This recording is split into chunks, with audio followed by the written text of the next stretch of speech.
PM Modi के नेतृत्व में एनडीए गठबंधन का मुकाबला करने के लिए एक नाव पर सवार हुआ विपक्ष एक एक कर अपना अपना किनारा ढूंढ रहा है। करीब 7 महीने पहले इंडिया गठबंधन की नींव रखने वाले नीतीश कुमार खुद दूसरे मोर्चे के साथ जाकर खड़े हो गए हैं।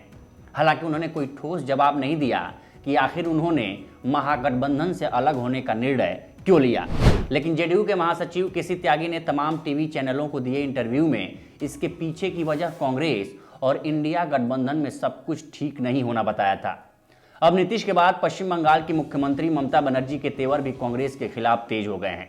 ऐसे में सवाल है कि 7 महीने पहले एक हुआ विपक्ष जैसे जैसे लोकसभा चुनाव नजदीक आ रहे हैं, ऐसे में वो बिखरता नजर क्यों आ रहा है। सवाल यह भी है कि क्या इसी तरह की एकजुटता और बिखराव के साथ विपक्ष पीएम मोदी का सामना करेगा। नमस्कार, मैं उपेंद्र कुमार। पंजाब में आप के तेवर के बाद पश्चिम बंगाल में ममता बनर्जी ने भी कांग्रेस को चेतावनी दे डाली है। इसके बाद से इंडिया गठबंधन के अस्तित्व पर सवाल खड़े होने लगे हैं। दरअसल भारत के 30 से अधिक राजनीतिक दलों ने 2024 के आम चुनाव में नरेंद्र मोदी के नेतृत्व वाली बीजेपी का मुकाबला करने के लिए जुलाई 2023 में एक गठबंधन बनाया था। इस गठबंधन में मुख्य विपक्षी दल कांग्रेस के साथ साथ तमाम क्षेत्रीय दल शामिल थे। इसका नाम इंडिया गठबंधन रखा गया, जिसका पूरा नाम Indian national development and inclusive alliance था। इस गठबंधन की सफलता घटक दलों के बीच एकजुटता और सीट के बंटवारे से जुड़े समझौते पर टिकी थी, ताकि एक सीट पर एक उम्मीदवार उतारकर बीजेपी को कड़ी टक्कर दी जा सके।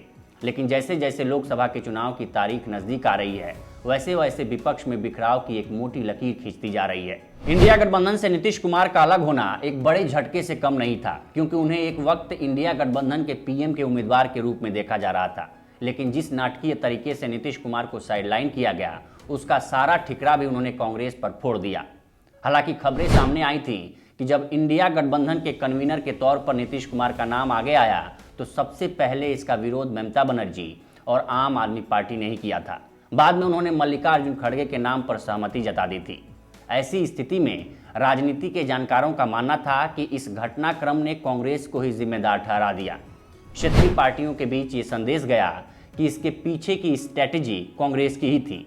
लेकिन अब सवाल है कि खड़गे को कन्वीनर बनाने का प्रस्ताव रखने वाली ममता बनर्जी को इंडिया गठबंधन के साथ ही कांग्रेस से क्या दिक्कत है। क्या नीतीश के अलग होने के बाद ममता बनर्जी भी इंडिया गठबंधन से अलग होने का संकेत दे रही हैं? अगर नहीं, तो ऐसे में इंडिया गठबंधन के भविष्य का क्या होगा? इन सभी सवालों का जवाब जानने के लिए हमने देश की राजनीति को भली भांति से समझने वाले वरिष्ठ पत्रकार अशोक वानखेड़े से बात की। आने वाले वक्त में इंडिया गठबंधन की क्या शक्ल होगी, आइए उन्हीं से समझते हैं। बेसिकली इंडिया गठबंधन है, कांग्रेस का है नहीं, ये बाकी सब रीजनल दलों का है। ममता इतना बोलने के बाद भी इंडिया गठबंधन में बनी हुई है, उसका कांग्रेस के ऊपर आक्षेप है। और कांग्रेस ने, मुझे लगता है कि थोड़ी सी भूमिका ठीक से लेनी चाहिए, ऐसा मुझे अभी भी लगता है। ममता ने तो ये कहा कि भाई हम सब इंडिपेंडेंट लड़ेंगे, और ममता को फायदा भी है। देखिए, अखिलेश इंडिपेंडेंट है, अखिलेश कांग्रेस के साथ लड़े तो कांग्रेस ने बहुत सारी सीटें ली उनसे, और कांग्रेस का स्ट्राइक रेट बहुत ही निचला दर्जा का था, तो अखिलेश भी 44 पे सिमट गए। यदि आरजेडी अपने बलबूते पे लड़ती पिछली बार, तो आरजेडी की अकेले की सरकार होती बिहार में। आरजेडी ने कांग्रेस के प्रेशर में आके उनको सीटें ज्यादा दी, और कांग्रेस के मात्र 19 जीत गए। कांग्रेस के और 10-15 जीत जाते तो सरकार हो जाती। डेफिनेटली या तेजस, हाँ, तो ये भी तो आपको क्राइटेरिया देखना होगा ना। हाँ, क्योंकि हम देखेंगे कि उनसे कम सीटें लेके वाम दलों ने अच्छा प्रदर्शन किया बिहार में।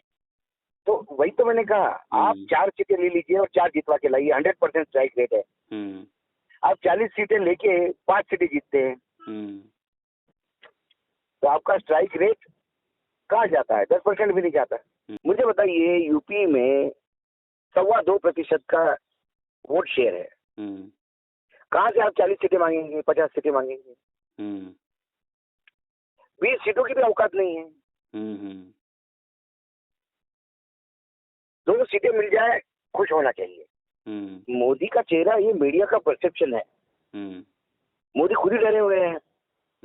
मोदी डरे हुए नहीं होते तो अरविंद केजरीवाल से लेके झारखंड तक इतना प्रेशर नहीं बढ़ाते ना। मोदी डरे हुए नहीं होते तो नीतीश पे इतना प्रेशर काहे को बनाते हैं ज्वाइन करवाने के लिए। अगर हम इंडिया गठबंधन में शामिल पार्टियों को परखेंगे और साल 2019 के चुनाव परिणामों पर नजर डालेंगे तो पाएंगे कि बीजेपी को 37% वोट मिले थे और उसकी सत्ता में वापसी हुई थी। वहीं दूसरी सबसे बड़ी पार्टी कांग्रेस थी जिसको 20% वोट मिले थे। आज कांग्रेस भले ही सत्ता में वापसी के लिए संघर्ष कर रही हो, लेकिन इन आंकड़ों से साफ नजर आएगा कि राष्ट्रीय स्तर पर बीजेपी का एकमात्र विकल्प कांग्रेस है, क्योंकि इस पार्टी की देश के लगभग हर राज्य में मौजूदगी है। लेकिन जानकारों का मानना है कि कई मायनों में यही इस गठबंधन की कमजोरी का सबसे बड़ा कारण है, क्योंकि इसी आंकड़े के तहत कांग्रेस क्षेत्रीय दलों से अधिक सीटों की मांग करती है और क्षेत्रीय दलों को ये कतई मंजूर नहीं है। तो फिर सवाल है कि कांग्रेस इन सब मुद्दों को साधने के लिए क्या कदम उठा रही है।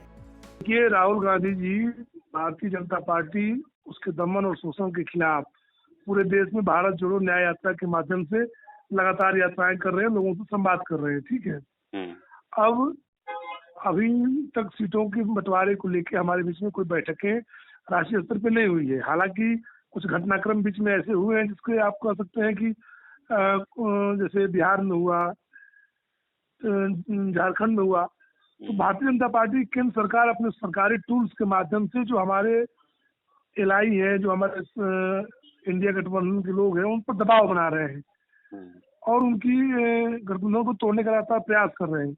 लेकिन हमारी पार्टी और हमारे राष्ट्रीय अध्यक्ष राहुल जी कटिबद्ध है कि भारतीय जनता पार्टी को हराने के लिए एक राष्ट्रीय पैमाने पर विपक्षी दलों का गठबंधन होना चाहिए। हम राष्ट्रीय स्तर पे कांग्रेस ही भारतीय जनता पार्टी को शिकस्त दे सकती है और आप देख भी रहे होंगे कि अपने कार्यक्रमों, अपनी यात्राओं और लोगों के बीच जनसंवाद के माध्यम से अगर कोई बहुत मजबूत तरीके से भारतीय जनता पार्टी की सरकार को चुनौती पेश कर रहा है, भारतीय जनता पार्टी की जो पूंजीपरस्त सरकार है, जो गरीबों के खिलाफ काम कर रही है, उसके खिलाफ कोई लड़ाई लड़ रहा है, तो कांग्रेस पार्टी के नेता राहुल गांधी लड़ रहे हैं। इससे विपक्षी भी असहज है और जो भारतीय जनता पार्टी की जो मतलब पूरा तंत्र है वो इससे डरा हुआ है, इसलिए वो तमाम तरीके के हथकंडे अपना रहा है। खैर, पीएम मोदी के नेतृत्व वाले एनडीए गठबंधन के सामने इंडिया अलायंस कितनी मजबूती से 2024 की जंग लड़ता है और कितना हासिल कर पाता है वो तो चुनावी परिणाम ही बताएंगे। लेकिन इंडिया गठबंधन से एक एक कर अलग हो रहे साथियों से साफ नजर आ रहा है कि अभी इंडिया गठबंधन में सब कुछ ठीक नहीं चल रहा है। देश की राजनीति से जुड़ी ये खबर आपको कैसी लगी हमें कमेंट सेक्शन में ज़रूर बताएं और देश दुनिया की तमाम खबरों के लिए बने रहें लोकमत हिंदी के साथ। नमस्कार।